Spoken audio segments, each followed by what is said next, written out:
Good evening. I'm Cassie Pekarsky, Director of Strategic Initiatives for the Truman Library Institute. It's my pleasure to welcome everyone to tonight's program, the second event in our all-new annual Truman Legacy Series, Women Rising. Thank you all for joining us for what should be a fantastic evening. We're honored to have with us tonight LIZA MUNDY, author of Code Girls, the untold story of the American women code breakers of World War II. I also want to thank the Martha Jane Phillips Starr Field of Interest Fund for partnering with us to create and launch the Women Rising series. Their generosity will allow us to better profile the women who found their place on the world stage during the Truman administration, to reflect on their contributions, and to share their stories as a catalyst for promoting women as leaders and activists. The Truman presidency is 3/4 of a century behind us. His presidential library opened its doors to researchers more than 65 years ago. One could be forgiven for assuming that the stories and achievements of women during Truman's time in the White House have already largely been told, but that's not so. President Truman's support of women's rights is a lesser-known area of his progressive leadership. He voiced support for the concept of the Equal Rights Amendment. He looked forward to the day that a woman was elected president. 75 years ago, this June 12th, he signed the Women Armed Services Integration Act, which enabled women to serve as permanent, regular members of the Army, Navy, Marine Corps, and the newly formed Air Force. This not only paved the way for thousands of women's military careers, it guaranteed equal pay, something that civilian women are still fighting for. Between 1945 and 1952, Truman named 18 women to positions requiring Senate confirmation. Of those, 9 were jobs that women had never held before. And here are just a few of those first. Helen Eugenie Moore Anderson was the first woman appointed to U.S. ambassador. Bernita Shelton Matthews was the first woman to serve on a U.S. district court. Edith Spurlock Sampson was the first Black woman appointed to the United Nations. Friedra Barkin-Hennick was the first female commissioner of the FCC, and Anna Marie Rosenberg was the first woman appointed to serve as Assistant Secretary of Defense. President Truman was even interested in nominating a woman to the Supreme Court. This is 3 decades before Sandra Day O'Connor. However, he was discouraged from making this step. The sitting justices were concerned that the presence of a woman would negatively impact their deliberations. Now, I know what I have to say about that, and I bet that Bess had a mouthful too. Still, this was a remarkable record for a president born in rural southern Missouri in 1884. In fact, Truman installed more than 200 women in high-level positions during his presidency. So notable was Truman's commitment to women's leadership that Adlai Stevenson, the 1952 Democratic nominee for president, promised to follow in Truman's footsteps in his growing reliance upon qualified women for high public posts. There are many stories yet to tell, and we are grateful to the Martha Jane Phillips Starr Field of Interest Fund for helping us share the lesser-known stories of women's history and achievements. Speaking of lesser-known stories, top secret stories, let's get to tonight's program. I want to thank LIZA MUNDY for being with us tonight. She is an award-winning journalist and New York Times best-selling author of 4 books, including Code Girls, Michelle, a Biography, which is a 2008 biography of former First Lady Michelle Obama, and The Richer Sex, which explored the forces behind women's rising economic power. One of the nation's foremost experts on women, work, and national security issues, LIZA is a senior fellow at New America, a nonprofit, nonpartisan think tank, and writes for The Atlantic, Politico, Smithsonian, among others. She lives in Washington, D.C., just a few miles away from Arlington Hall, the site of the top-secret U.S. Army code-breaking operation during World War II that we'll hear more about tonight. At various points in her career, she's worked full-time, part-time, all night, at home, in the office, remotely, in person, on trains, in the car, alone with other people under duress, and while simultaneously making dinner. And we're honored to have her working from Kansas City tonight. Before I turn it over to LIZA, just a couple of housekeeping items. We will have a Q&A session at the end of the program. If you'd like to ask a question, please make your way to the center aisle at that time. Again, thank you for joining us tonight. I would be remiss if I didn't make a plug for future programs. So stay tuned for fascinating programs in 2023 as we commemorate the 75th anniversary of 1948, which was the year of Truman's great decisions. Until then, tickets are now on sale for Wild About Harry, which will be on April 20th. This year's fundraising event benefiting Truman's Presidential Library and Legacy will feature famed presidential historian Doris Kearns Goodwin and Truman Legacy of Leadership Award honoree Admiral Michelle Howard. Very appropriately for tonight's theme, Admiral Howard, of the many firsts achieved in her 35-year career in the U.S. Navy, she was the first African-American woman to command an American naval ship and the first woman promoted to the rank of 4-star admiral in the U.S. Navy. Whether you love history, love Harry, or just love a good party, you won't want to miss Wild About Harry this year. And of course, if you haven't already, go experience the incredible stories, high-tech interactives, and theaters inside the stunning $30 million award-winning museum renovation at the Truman Library. And now, without further ado, the person you all came to see this evening, LIZA MUNDY.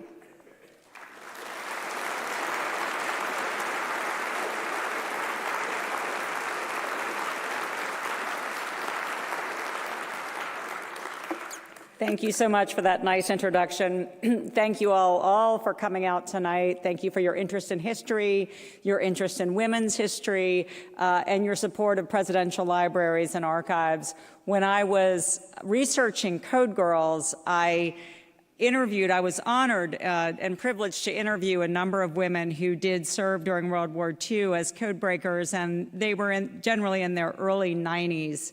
I spent a lot of time in assisted living facilities. I ate a lot of cottage cheese and tuna fish and saltine crackers, but I also spent a lot of time in the National Archives in Washington, D.C., and just benefited more than I can say from the trove of documents, in some cases code books and artifacts that are contained in the gray boxes in the National Archives. And I thank so much the Truman Library for its work in preserving and interpreting and making available history to all of the many Americans who tour that wonderful new facility, which I really enjoyed touring today, and also for making archives and records available to researchers. It is such a wonderful resource. I'm so appreciative, and it's also a lot of fun. And I realized that there's nothing more exciting during a talk than a good PowerPoint presentation, particularly in the evening after dinner. But I assure you that most of this presentation consists of historic photos of the women who are doing this work, many of which I found in the National Archives in the files, as well as code systems and also the workbooks that they were using, because they were doing generally all of this work using their red pencils and their brains, that very little computer work at that time. So I think you'll get a sense of the vast expanse of the records available in the National Archives and how incredibly precious they are. So thank you for your support of presidential libraries and by extension, the National Archives. We all thank you, writers and historians. So I love to start my talk about Code Girls with this particular photo, which depicts the plight of the college-educated woman in 1942. The women in this photo were the May Court, graduating seniors in the class of 1942 at Goucher College.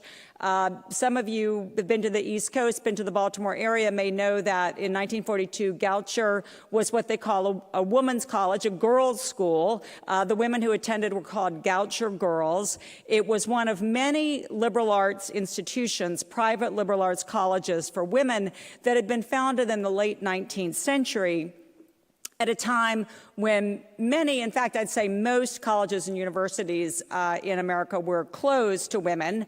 In the 19th century, it was widely believed that higher education was actually bad for women, that it made women sort of overeducated, unpleasant to live with, and there were some who believed that it was physically bad for women. So there was a professor at Harvard, a physician, who argued that that higher education made women infertile because it swelled their brains at the expense of their wombs. And this really was a widespread belief. And so in the 19th century, there was a movement for women's education, and many institutions were founded, like Goucher, like the Seven Sisters colleges on the northeastern seaboard, Wellesley and Smith and Radcliffe. Many colleges in Virginia. My mother attended Hollins College in Virginia, and these schools were created to tilt against that notion that it was either not good for women to become overeducated, or that it was pointless to educate women because when they graduated, there were going to be actually very few jobs available to them. And that was true. Many families didn't think it was worthwhile to educate a daughter because she would go to college and then she would graduate, and really school teaching was the only reliable profession that she could expect to join. Most graduate schools were closed to women. Most business networks were closed to women. And school teaching is great if that's what you want to do in life, but if you want to be a lawyer or a businesswoman or an architect or a doctor, most of those schools were going to be closed to you. So particularly coming out of the Depression, many families didn't think it was really worthwhile to pay for a daughter's education. So these young women at Goucher graduating in the spring of 1942 were far more unusual than they even realized. They had attained a 4-year liberal arts college degree, Latin, physics, math, French, really tough curriculum at a time when only 4% of American women achieved a 4-year college degree, again, because so much real estate was closed to them and because the financial payoff was so minimal. And even if they did take a job as a school teacher after the war, school teachers were expected to be single, unmarried, and once you got married, you were expected to quit your job and stay home. So even that probably wasn't going to be a career unless you decided to spend your life unmarried. And so graduating into 1942, these young women at Goucher, had worked very hard for their degrees. And speaking of marriage, one of the reasons that a family might send a girl to college in 1942 was to get her proverbial MRS degree. So at many of these colleges, there were neighboring men's school. In these women's cases, it was Annapolis, the Naval Academy, or Johns Hopkins there in Baltimore. And it was hoped that they would make a marriage to a man who came from a good family or had good prospects in life, and that they could secure their future that way. So these women had been under remarkable academic pressure for 4 years. And now they were under enormous pressure to get married. And as far as I can tell, a May court at the end of their senior year was sort of the equivalent of a pagan fertility ritual. They're, dressed up in white dresses and ushered into the marriage market. And many of these colleges had rituals like that at the end of the year. At Wellesley College, there was something called the senior class hoop roll, in which the women would compete to roll a hoop, and the lore around it was that the winner of the hoop roll would be the class's first bride. But in fact, when I looked at the yearbook for Wellesley in 1942, there were many brides already. There was a whole page of the yearbook devoted to women who were already engaged and the name of the man that they were engaged to, as well as women who had left before graduating in order to get married, and it would have their married name and the name of the man they were marrying. In fact, Wellesley had a very famous marriage course that they would take during their senior year. And I just mentioned this so that you can understand that these young women are, again, under the pressure to do well academically at very fine, very demanding liberal arts institutions, and also under a lot of pressure to have become engaged by the time that they graduate. And what I love, though, about this photo is it shows how the world was changing. Unbeknownst to most of the people at that ceremony, this young woman, Jacqueline Jenkins, after the war, when she married her college sweetheart, she would become Jacqueline Jenkins Nye, mother of Bill Nye the Science Guy. And her good friend, Gwyneth Gaminder, they called each other the double-letter friends, JJ and GG, showing that they were already paying attention to language and the patterns of letters, which would come in handy, because these two women had already been selected for an entirely different future than the one that it looks like they are preparing for right there. During their senior year, they had been called in and invited to take a secret a correspondence course that the U.S. Navy had developed and invited to learn how to become code breakers. The women would be asked 2 questions when this would happen. Are you engaged to be married? Do you like crossword puzzles? And are you engaged to be married? And if they answered yes to the first and no to the second, and if they had been specially selected by their college professors and deans as having the right sort of intellect and the right sort of temperament, they would be invited to take this very difficult course that the U.S. Navy had developed to train young people, young college graduates, to learn how to break codes and ciphers. And the reason that women were being ushered into this work was, of course, a few months before they were in that May Court ceremony on December 7th, 1941, the United States was attacked at Pearl Harbor, which was the signal event that launched America into World War II, which of course had already been raging in Europe for more than a year now. It was the cataclysmic event that propelled us into the war, and it was also a terrible wake-up call to the United States military and diplomatic and political establishment of just how thin our intelligence gathering abilities were, because of course Pearl Harbor was a surprise. We had not anticipated the attack, even as we had our Pacific Fleet moored, anchored in Pearl Harbor, even as we knew that Japan was making moves in the Pacific. We didn't have any torpedo nets, we didn't have any barrage balloons, the ships were unprotected, and so it was a terrible surprise. And so all of a sudden, the United States is at war. Young men are signing up the next day to ship out. They're on convoys crossing the Atlantic. They're going to be on aircraft carriers and destroyers in the Pacific, just overnight shipping out. And at the same time, we have to ramp up our intelligence gathering capabilities really just about overnight. It's hard for us, I think, to appreciate that in the early 1940s, in the United States now, in Washington, we have 18 intelligence agencies. It used to be 17, but with the addition of the Space Force, it's now 18. We have intelligence agencies that exist to oversee other intelligence agencies. But at the beginning of World War II, we had none of that. We didn't have a CIA, we didn't have an NSA. And so we have to really quickly build our spy apparatus. The OSS will be founded, the Office of Strategic Services, that will begin to work with the British to build spy networks overseas. But what we try to do even more quickly than building a spy network, because that takes time, is build up our ability to intercept enemy communications, to decipher them, and to read enemy messages so as to stave off another Pearl Harbor. As we are sending so many young men into harm's way, we doubly want to make sure that we don't experience another Pearl Harbor. So we want to anticipate what the enemy is going to do, and we have to find people who can do this. So before the war, the U.S. Navy had a tiny, mostly civilian code-breaking bureau. It was not a prestigious place to work. If you were in the U.S. Navy, you wanted to be on a ship, you wanted to be commanding out on the ocean, and so you didn't want to be sitting at a desk studying old Japanese code books from the 1930s.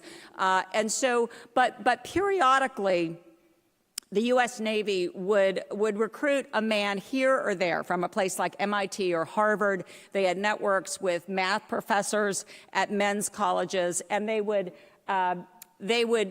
sort of one by one recruit men into this code-breaking unit for the Navy. And generally, the men would spend a year or two there, and then they would ship out to serve as a regular officer in the Navy. There was actually a woman named Agnes Driscoll, a civilian woman who sat at that desk for all of the 1930s in order to penetrate and understand how the Japanese enciphered their many code systems.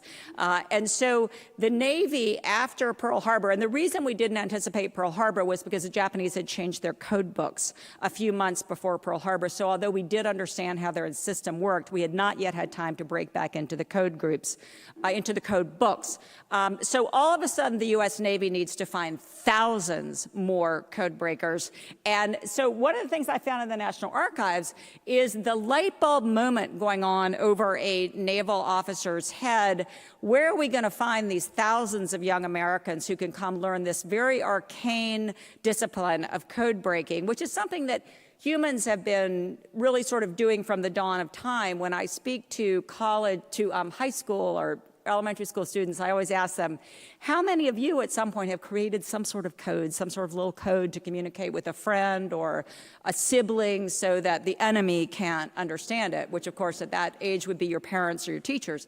And every hand goes up because it's a very human impulse, even on an individual level, to create some sort of code system to communicate with somebody important to you in a way that the enemy can't understand. And of course, when it comes to politics and diplomacy and military movements, this is true as well. Julius Caesar had a cipher that he created. The British and the French and European nations had been making codes and ciphers for centuries. And learning this discipline of making unbreakable ciphers and then breaking the enemy's ciphers. And so the Navy had been training people in the sort of arcane messages to do this, and then this is a monthly memo that the Navy was issuing even before the war about what sort of training. When you look at this, don't worry about understanding it. It's just they were training them in recognizing letter patterns, numerical patterns, and some early machine ciphers that were starting to be made. And then they were on what would be your right-hand side, they were recording where they were finding the code breakers in training. So you can see that the light bulb moment goes on over a naval officer's head. News source, women's colleges. Where are we going to get these code breakers? And so the U.S. military realizes that it's time to see what these college-educated women can do with their skills and their talents and their resilience and their persistence, all character traits that they were looking for. So the call goes out, this secret call goes out, so that seniors at Goucher, seniors at Wellesley, seniors at Smith and Radcliffe, the Seven Sisters schools, the schools of the South as well, are approached by these Navy officers, asked, whether they like crossword puzzles and whether they're engaged to be married. And many of the women lied. They were engaged to be married. And in fact, as men were shipping out, they became more likely to ask their girlfriend to marry them because they wanted to have somebody waiting for them at home. And so many of the women lied and said they weren't engaged because whatever they were being invited to do in Washington, D.C. sounded a lot more interesting than sitting around waiting to see if their brothers and boyfriends would survive the war. So those women began pouring into Washington, D.C. in the summer of 1942 at the exact moment when the American victory in the Battle of Midway, by the June of 1942, and by that time we were back into the Japanese code system. Our victory at the Battle of Midway hinged on our ability to read the Japanese code systems and to understand that the Japanese were setting out to ambush and to finish off our Pacific Fleet, which they had not done at Pearl Harbor. Instead, the U.S. Navy was waiting to ambush the Japanese, and it was a cataclysmic and very important sea battle. It didn't turn the tide of the war, but it put code breaking on the map as something that was going to be very, very important.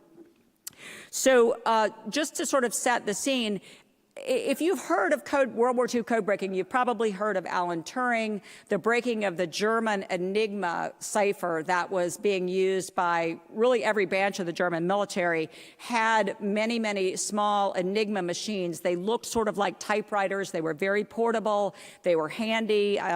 They didn't require an electricity source to be plugged in.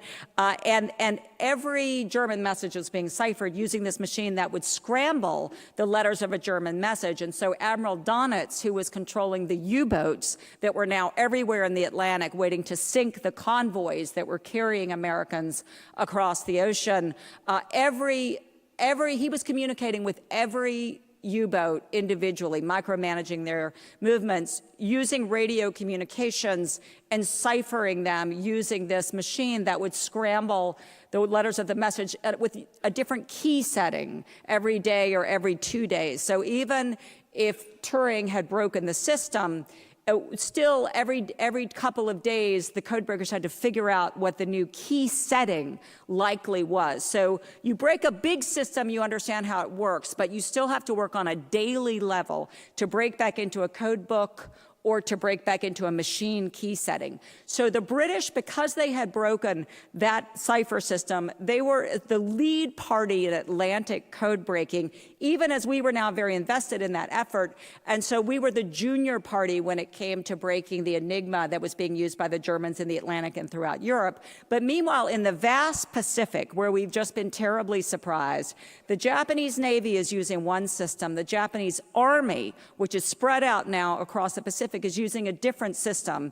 And so the U.S. Army has the U.S. Navy has lead responsibility for the Japanese Navy. U.S. Army has lead responsibility for the Japanese Army. And so the U.S. Army has to think, well, where are we going to get our code breakers? The Navy has approached all of these colleges and sort of beaten us to the punch. And so we got to figure out where we're going to get our women. And World War II is this terrible, wonderful moment when, for the first time in American history, women are competed for in the workplace. The private sector needs them as well. The companies that are building the battleships need women who can read architectural blueprints. The U.S. Army and Navy need women who can calculate weapons trajectories. And so all of a sudden, women are being competed for in a way that they never have been. And so this is the photo of my central character, Dot Braden, who I interviewed many times when I was reporting the work. She was a young school teacher. She had grown up in Lynchburg, Virginia, not far from my hometown of Roanoke, Virginia. She attended Randolph-Macon Women's College on a scholarship. She couldn't afford to board. Her mom was a single mother supporting a family of 4. And when Dot graduated from college, she took a job as a school teacher, unmarried, by definition underpaid. She was making about $900 a year as a high school school teacher. And so the U.S. Army decides that its approach to find female codebreakers will be to approach school teachers because they're by definition single, used to hard work, they're mobile, they can come to Washington, they're underpaid. And the other inducement that the Army dangles is its strategy is to send its handsomest young officers out all over, at first the American South and then the Midwest and the West. As the code-breaking effort grows and they need ultimately 7,000, the Army needs 7,000 women, they spread out around the country. And the thinking is that the young women will be recruited in these public places so they can't even be told what they'll be doing, and they'll come to Washington with the hope of making a marriage to a good-looking young man like the recruiting officer that's been sent out. And what I love about Dot's story is she joined the war effort for exactly the opposite reason. She was trying to get out of a marriage that she didn't want to enter into. She had a college boyfriend. He was now in training with the Army in California. He had sent her a diamond ring in the mail. She didn't feel like she could send it back because the women weren't supposed to upset the morale of the troops. That was a big deal. Women were made to feel responsible for the troops' morale. And so she didn't want to wear it. She didn't want to send it back. She didn't want to get married. She didn't want to follow him to California. And so when she goes to the recruiting office in downtown Lynchburg in the summer of '43, after her first year teaching, she sees this opportunity as a way to serve the war effort, get out of Lynchburg, go to Washington, D.C., which she has, where she's never been before in her life, even though Lynchburg is just 3 hours away from Washington. She grew up in the Depression. Her family didn't have a car. She had a single mom. So the bright lights of the big city, the war effort, and it was also a way to get out of a marriage that she didn't want to enter into. So the U.S. Army was wrong-headed in its approach, but the approach did work for other reasons. And also, as doing whatever work she was signing up to be doing, she would be making twice as much just about as she was as a school teacher. Her starting salary was a little over $1,400, so like maybe 50% more than she was making as a school teacher. And that was a big inducement also because she was helping support her mother. And she also had 2 younger brothers who were now with the U.S. military. They had both enlisted with the Army. And so like all the other women in the group, she had a very vested interest in bringing the boys home and wanted to do anything that she could to serve that effort. So that photo showed Union Station, where Dot would have taken the the train from Lynchburg to Union Station in Washington, and then she took a taxi to a place called Arlington Hall that had been hastily established as a giant code-breaking compound. Arlington Hall had been what was called a junior college for women. The U.S. Army needed a big, secure compound where thousands of code breakers could work, and so they kicked the girls out of the junior college. They moved the code breakers in. They built these awful temporary buildings that were unair conditioned in the summer and I think pretty much unheated in the winter, and they moved the school teachers in.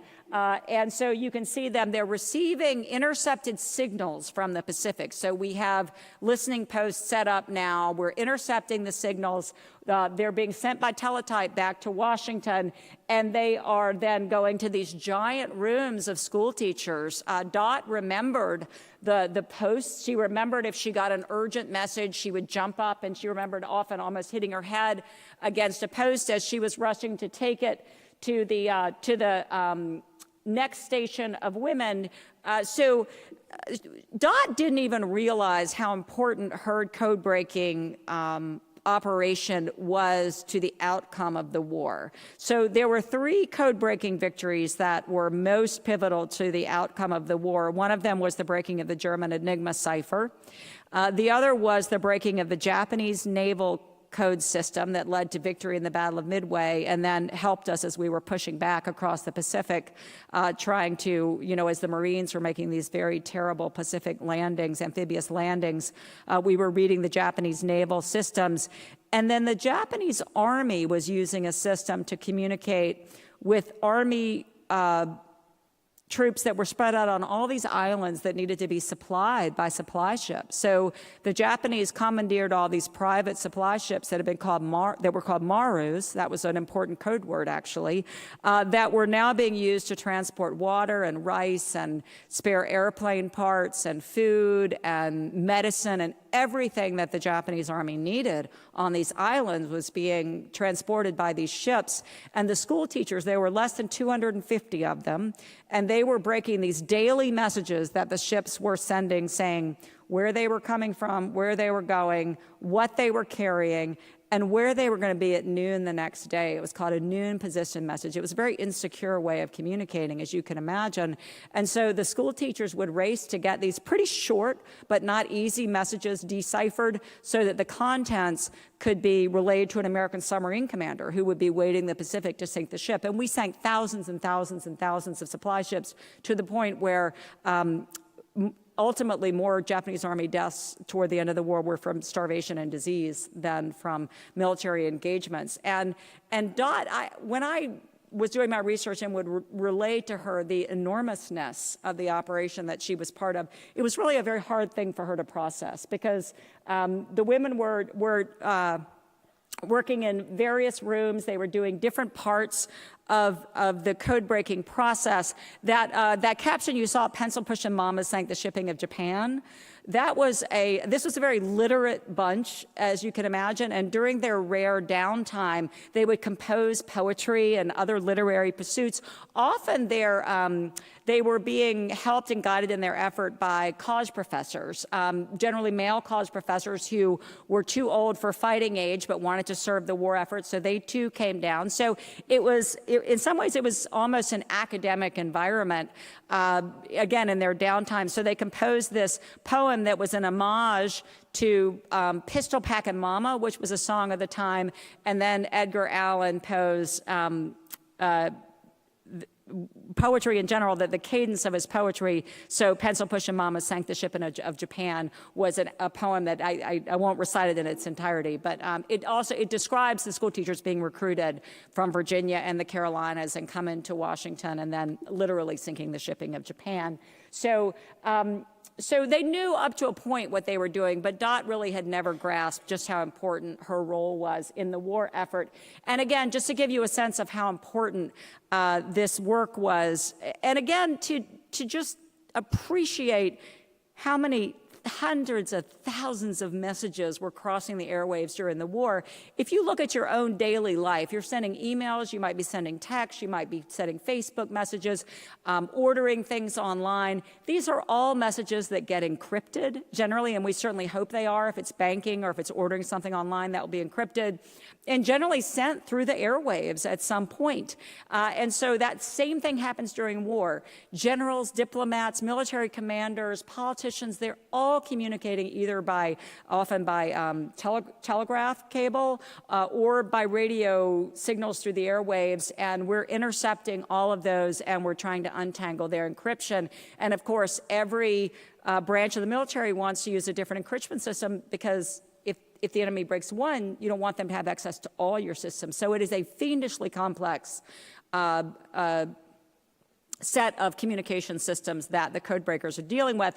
And this shows a group of women who are working the Japanese diplomats' communication system, which was a completely different code system. The Japanese, before the war, had invented a machine that no Westerner had seen that would encrypt a Japanese diplomatic message. So Japan had all of these diplomats that were stationed all around Europe because Japan was allied with Germany, which was occupying many European nations. And so the Japanese diplomats were in communication with Hitler, regular communication with Hitler and other top officials in the Nazi Party, as well as they were in Italy, they were in France, And so they were sending very detailed, not just short military messages, but long, detailed letters back to Tokyo. And because a woman mathematician who couldn't find a teaching job before the war, couldn't find a university to hire her to teach math, had entered into the Army's small code-breaking bureau before the war. Her name was Genevieve Grochin, and she was studying these intercepted messages. We'd never seen the machine. We didn't know how it worked. And she spotted the mathematical patterns that would enable us to break that system and actually construct a machine that could break those messages. And the way that would be done is the Japanese would compose a very long letter, and then it would actually be rendered in English, phonetic English, and then that machine would scramble it so it could be sent by Morse code using Western characters, and then our machine would unscramble it, and then Japanese translators would have to translate it into English. But thanks to that effort, and this was the group of people who were working on that, but thanks to that, we were able to read the diplomatic messages. When the diplomats were invited to tour Hitler's Atlantic Wall, the fortifications on the coast of France in anticipating of an Allied invasion, the Japanese diplomats happily reported back to Tokyo that Calais was better fortified than the coast of Normandy. And so we knew, and we were planning the D-Day landing, that Normandy would be a better place to invade than Calais. So that's the importance of these code-breaking efforts in these hot, crowded units. This was an African-American code-breaking unit that was recruited into the Army's effort. These were, again, high school and college graduates, African-American women who had attained their education in a very discriminatory, segregated school system. They were invited as civilians into a segregated U.S. Army because it had not yet been desegregated yet. Harry Truman would do that. And they were breaking the codes and ciphers of the private sector to make sure that no American companies were doing business with Hitler or doing business with Japanese companies like Mitsubishi, so that no American banks or companies were doing business with the enemy. So that was a very important effort. And just to show you, so the women at Goucher and the Seven Sisters Colleges were actually joined the U.S. Navy. The waves were created during World War II. It was a very important moment for women's inclusion in the U.S. military and gave women an opportunity to show their leadership. The Army's code-breaking unit was civilian. The Navy's code-breaking unit was military, was naval. Both systems actually had their advantages and both worked very well. But these women, as you can see, they were breaking the Japanese naval ciphers, and they knew that their brothers were out there on destroyers and aircraft carriers. They knew that they had to collaborate. You can see they had an assembly line. They had a conveyor belt. They would carry the messages along. One of the women I interviewed said we could tell what was happening in the Pacific because the stack of messages would get larger.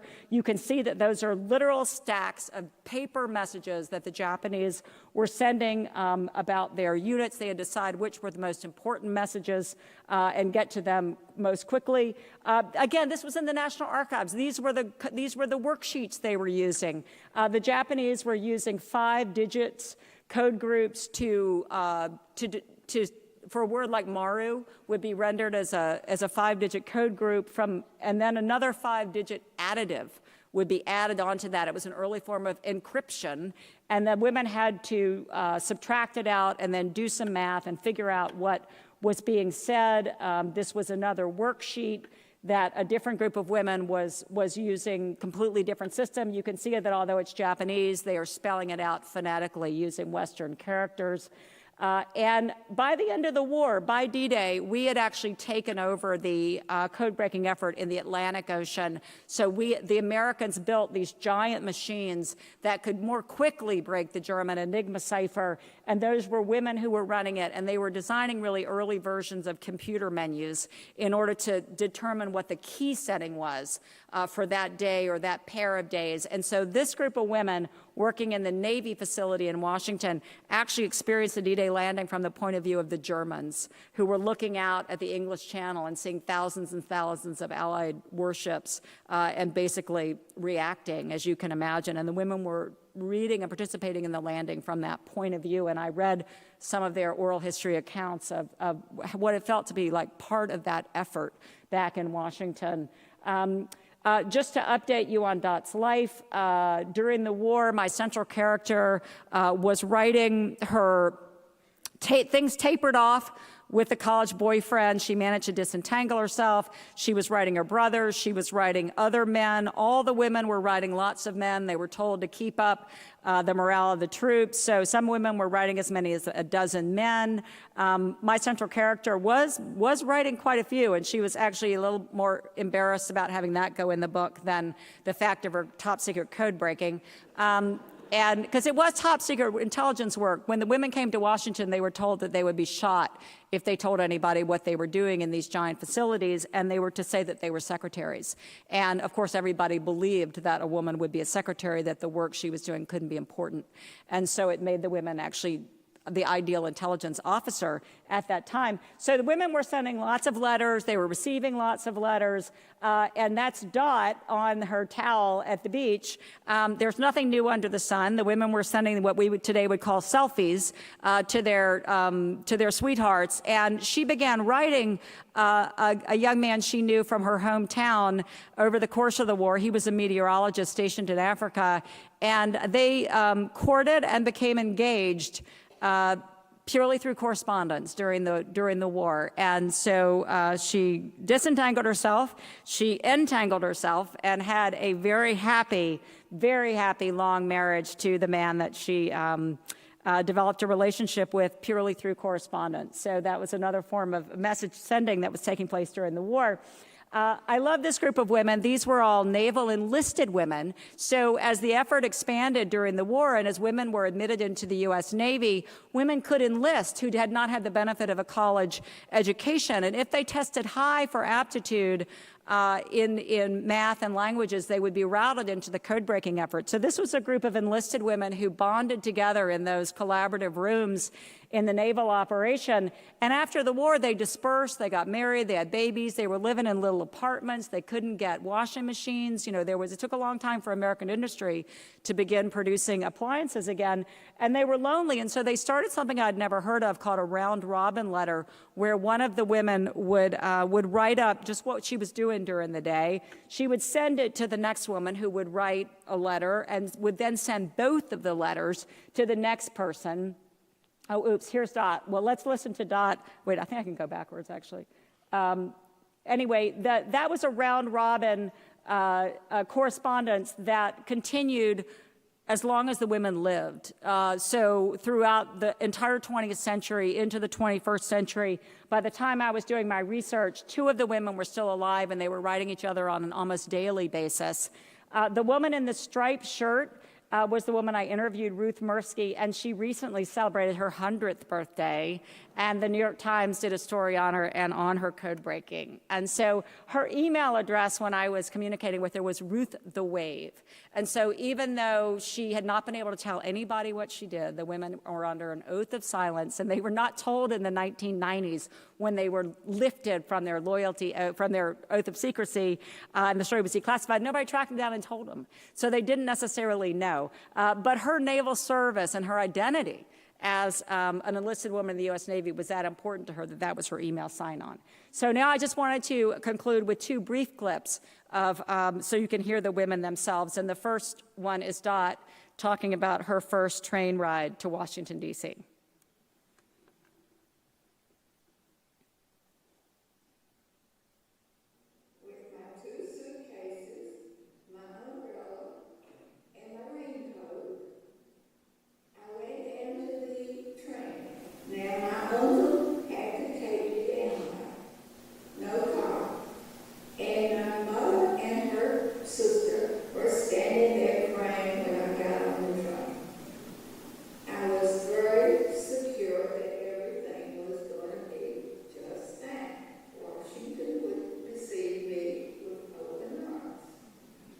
And of course, her welcome to Washington was being told that she would be shot if she told anybody about the work that she was doing. So the second woman, Dorothy Romali, was in a teacher's college in Pennsylvania, and she was training to be a math teacher. That was her aspiration. And there weren't very many women in her classes because women were discouraged and often were not hired as math teachers. Math was just considered to be not a woman's field, but she was determined to do it. And she will give you a sense of why she was so motivated when she was called out by the Dean of Women at this teacher's college and invited to take the Army's correspondence course. She'll give you a sense of why she was so motivated to do it.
So Dorothy Romali got tears in her eyes, more than 50 years later when she remembered seeing all of her male classmates being rounded up and sent off to Pittsburgh to go and join the fighting. And of course, she wanted to do anything that she could in order to bring them home. And also what I love about Dorothy Romali is that she did become a math teacher. She was able to use the GI Bill after the war to get her master's degree, so she made a little bit more money as a single woman. And she ended up teaching math at the public middle school in Arlington, Virginia, that my own children would later attend. And I love the thought of all of these 7th and 8th graders, taking Miss Romali's Algebra 1 course, having no idea that this sweet woman who many Arlingtonians, many of her students remember as the best math teacher they ever had, was a badass codebreaker during World War II, to the extent that the Navy ultimately poached her from the Army because they offered an officer's housing allowance. And so she actually left the Army code-breaking operation for the Navy code-breaking operation, joined the U.S. Navy, was able to use the GI Bill to get her master's. But it shows how few degrees of separation there are between any of us and and everybody who served in World War II, but the women who served in World War II, who did this incredibly vital war work, were not allowed to talk about it after the war, continued to walk amongst us without being able to receive the appreciation that they deserved. And I'd like to open it up to questions, but just to leave you with the parting thought that,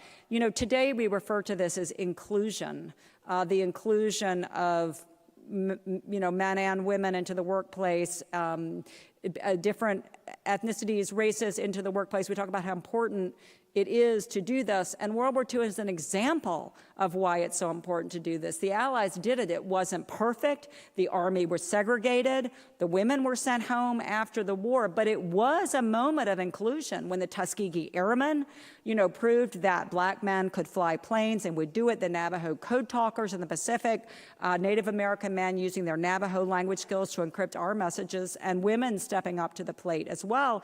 The Axis powers, Germany and Japan, were not inclusive. They were by definition not inclusive. Both Japan and Germany thought about bringing in women into the war effort, decided for the most part not to.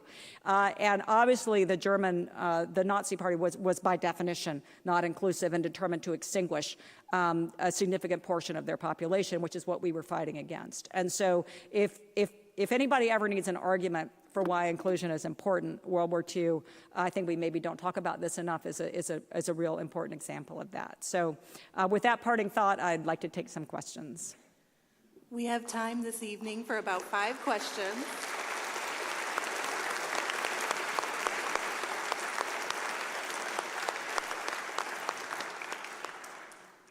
Anyone is welcome to come up to the mic, and I'll just start with one from our live stream while we're waiting for people to come up.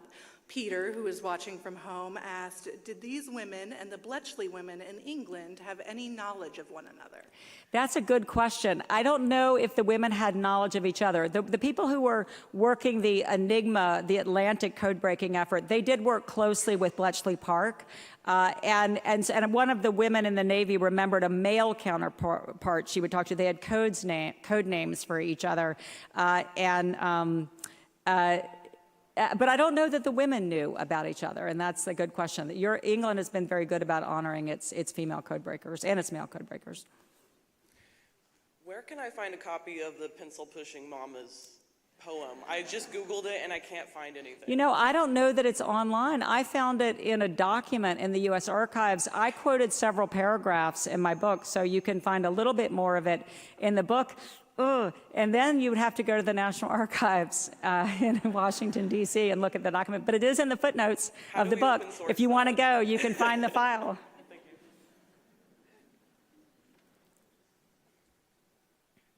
I'll ask another one from online while we wait. John asks, did the code breakers have to learn Japanese language? That's a great question. So for these numerical groups that I showed you, where a 5-digit, or in the case of the Japanese Army, a 4-digit code group would represent a word like maru or supply ship, those code breakers like DOT, in a way they didn't have to even think of the Japanese word for it. They could just think supply ship. I'm expecting a message that says such and such a ship will be leaving, this port, carrying this on this day, going here. And they could look at a message and guess some of the code groups, and they didn't necessarily have to think in Japanese, but Dot did learn some Japanese words. She learned maru, and she learned some other words, but they didn't have to have, particularly for these short military messages that were pretty patterned. They had a smaller vocabulary, but those Japanese diplomatic messages in which a long correspondence would be rendered in phonetic English spelling and then sent and then unscrambled and be in phonetic English spelling of Japanese. They did work with Japanese translators. So they were recruiting people who spoke Japanese, and there weren't very many in America at that time, and they were also training military officers to speak Japanese. And one of the Japanese surrender message was, the first person who read that was a young woman who had been a missionary, and she understood Japanese, and she was reading a particular code system, and she could read it, so she was one of the first to know about the Japanese surrender. Due to the progressive nature of their line of work, did you find that after they left the surface, did you find more June Cleavers or Gloria Stenoms? And then secondly, did anybody think a few years down the line to use them to spy on the Soviet Union? That's also a great question. So the women were told after the war, thanks very much, go back home as you promised. There were literally government newsreels that said, it's time to go home as you promised, ladies. And even at Goucher, the president of Goucher was offended. I read a news story in which he said that a private company approached him before the war wanting all his female engineers, and they said, give us beautiful ones, for we don't want them on our hands after the war. The idea being that they would be more likely to get married. I guess that's what he intended. So there was a big push for the women to leave and go back home. So some of the women did become June Cleavers, if you will. Some of them became Betty Friedan's in that they were home, but they were not happy about it. And they had glimpsed, the workplace, and they had glimpsed having their minds and their mental abilities challenged in a way that had never happened before and wouldn't in many ways happen again. And that was true of men too, who served the code-breaking effort. It was very vital and very fulfilling work. And so I don't want to pretend it was just women who had trouble adjusting to life after the war. Many, many men did, obviously. And many of them found their way back into the workforce. I mean, Dot would eventually find her way back into the workforce. She sold real estate. Her friend Ruth Weston, a school teacher from Mississippi, who was the other woman at the beach with her, brilliant family of mathematicians, female mathematicians. She worked for the NSA, the National Security Agency, was our legacy agent of the wartime code breaking.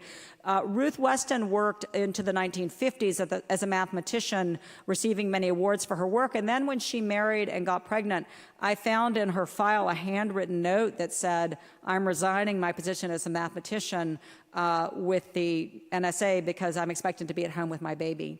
And she did want to marry. She did want to have children. She didn't want to quit her work. But the U.S. government, which had provided subsidized childcare so that women could work during the war, and actually sent social workers around to persuade women to put their children into childcare, then shuttered it all after the war, closed all the childcare. And so even a woman who wanted to try to have that kind of balance, just the weight of expectations and also the absence of childcare led a lot of women to depart. But to your question about the Soviet code breaking, that's really important. During the war, the Russians were sending messages using a very complicated ciphered system that included code names for Americans who were spying during the war, including passing information about the Manhattan Project. And this was a very difficult system that we were intercepting for a couple of years until the Soviets suspected we were intercepting, and they shut down that particular communications channel. So we had about 2 years worth of Soviet messages that were literally kept in file cabinets. And there was a group of women who were recruited to start breaking those messages during the war, even though we weren't supposed to be. We were doing it. And then after the war, they mined those messages for decades. It was called the Venona Project, and they ultimately uncovered the names of some of the Americans and British scientists and others who were spying, passing secrets, atomic secrets, to the Soviet Union. So that was a very important, very, very laborious post-war effort, and most of those women remained unmarried all their lives, because really that was the only way that you could stay in the work. And they became a family unto themselves. I actually did an article for Smithsonian about their work after my book was published, and I interviewed at length one of the women who worked on that project, and she said, they thought we all went to the same hairdresser, and she thought we were a bridge club. And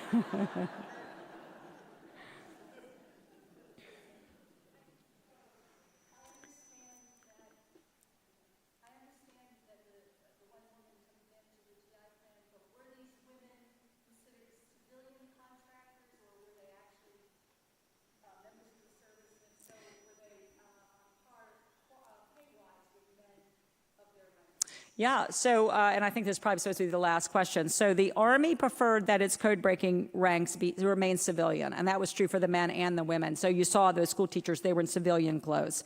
And that actually worked well, because there were some really young 20-somethings who just turned out to be really good at it, and they could rise to be the heads of unit. It wasn't that hierarchical. It was more of a flat organization, and if you were really skilled and talented, no matter your gender or your age, you could be heading up an important unit.